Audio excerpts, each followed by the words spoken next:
ताज्या घडामोडींसाठी स्वानंद न्यूजला सबस्क्राइब करा आणि बेल आयकॉनवर क्लिक करा। कलकत्ता येथे घडलेली घटना ही माणुसकीला काळीमा फासणारी घटना घडली आणि संपूर्ण देश हादरून गेला। एका सरकारी दवाखान्यात डॉक्टर असलेल्या तरुणीवर त्याच दवाखान्यात अमानुष अत्याचार करून तिचा खून केला जातो। ममता बॅनर्जी आणि त्यांचे पोलीस गुन्हेगारांना लपवून हे प्रकरण आत्महत्येचं आहे असं भासवण्याचा प्रयत्न करत होते। यावर काय म्हणाल्या होत्या भाजप नेत्या स्मृती ईरानी पाहुयात।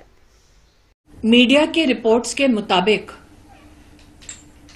उस महिला के मृत शरीर से, आंखों से, वजाइना से खून बह रहा था।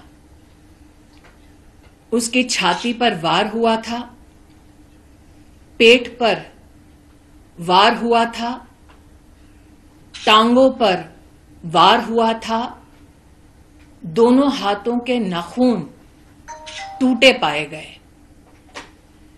निश्चित रूप से जब उसका बलात्कार हो रहा था, वो महिला अत्याचार से जूझ रही थी। सवाल ये उठता है कि क्या किसी ने उस फ्लोर पर उस महिला के चिल्लाने की आवाज को नहीं सुना? मीडिया की रिपोर्ट्स के अंतर्गत यह भी जानने में आया है कि 150 mg सीमन उस महिला में पाया गया। क्या ये एक रेपिस्ट का काम है?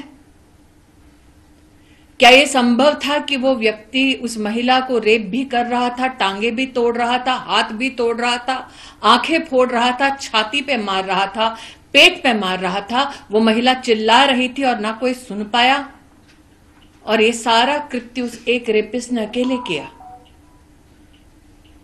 वो कौन है जिसके वजह से अस्पताल में वो रेपिस्ट आश्वस्त था कि वो रेप करने के बाद घर लौट सकता है?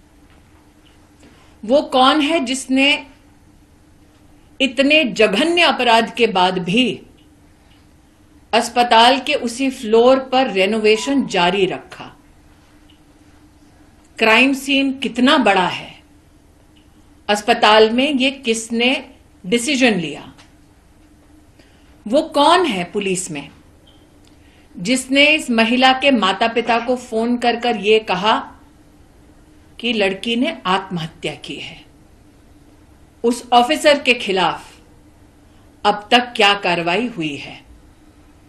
उस ऑफिसर को किसने निर्देश दिया, इंस्ट्रक्शन दिया कि वो लड़की के माता पिता को ये कहें कि सुसाइड हुआ है? वो ऑफिसर और उसका अगर सुपीरियर ऑफिसर है तो वो इस निष्कर्ष पर कैसे पहुंचे, और अगर किसी के इशारे पर पहुंचे तो वो व्यक्ति कौन है? मुख्यमंत्री म्हणून जबाबदारी विचारली असता त्या मुलीच्या कुटुंबियांना 10 लाख रुपये दिले। ती मुलगी तर परत येणार नाही असं निर्लज्ज आणि संतापजनक विधान ममता बॅनर्जी करतात आणि सुप्रिया सुळे ममता बॅनर्जीचे समर्थन करतात। Crime is something we must all condemn as a society, and it's a heinous crime what has happened against that young lady. It's very, very sad what has happened, and I have full faith in Mamata Banerjee ji, and I have full faith that she will make sure there is a fast track court and justice is given to this. देश में ऐसी बहुत सी घटना होती है, उसका खंडन हम सब करते हैं। ममता बनर्जी जी एक बहुत संवेदनशील नेता है और हम सबका विश्वास है कि वो जल्द एक्शन लेके उस पे फास्ट ट्रैक कोर्ट पे उस फैमिली को न्याय मिले। अशा घटना होत राहतात असे म्हणून प्रकरण उडवून लावतात। ही सुप्रिया सुळे, ममता बॅनर्जी या लोकांची महिलांबाबतची संवेदनशीलता, त्या मुलीच्या आई वडिलांच्या भावनांचा आणि त्या तरुणीच्या जीवाची किंमत 10 लाख लावतात हे अत्याचारापेक्षा भयानक आहे। अत्याचार करणाऱ्या इतकेच हे लोक दोषी आहेत। 22 बाईच्या जीवाची वैरीण झाली आहे। संसदेत महिला हिताच्या गप्पा मारायच्या आणि प्रत्यक्षात बलात्काऱ्यांना पाठीशी घालायची यांची पद्धत आता लपून राहिलेली नाही। Bureau report, Swanand media.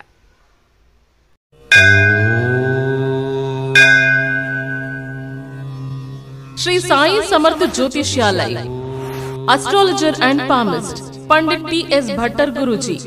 अनेक राजकीय नेता, सिनी स्टार्स, उद्योगपति गुरुजी से परिहार लेके संतुष्ट है। हस्तरेखा, जन्म कुंडली, फोटो देखकर आपका जीवन का संपूर्ण भविष्य बताते हैं। मानसिक कष्ट, मानसिक चिंता, गृह दोष, विद्या, धन, गृह पीड़ा, राजनीतिक, शारीरिक पीड़ा, विवाह न होना, कोर्ट केस, प्रेम विवाह, लक्ष्मी जी की कृपा, संतान सुख, विदेशी यात्रा, व्यापार प्रगति, नौकरी, जमीन, घर खरीदी और भी अनेक समस्याओं को निवारण करते हैं। श्री साई समर्थ के पूजा के द्वारा गुरुजी सर्व समस्याओं को 100% संपूर्ण परिहार करते हैं। आपकी हर एक समस्याओं को गुप्त रखा जाएगा। गुरुजी को आज ही आकर मिलिए। मिलने का समय सुबह 10 बजे से रात 8 बजे तक।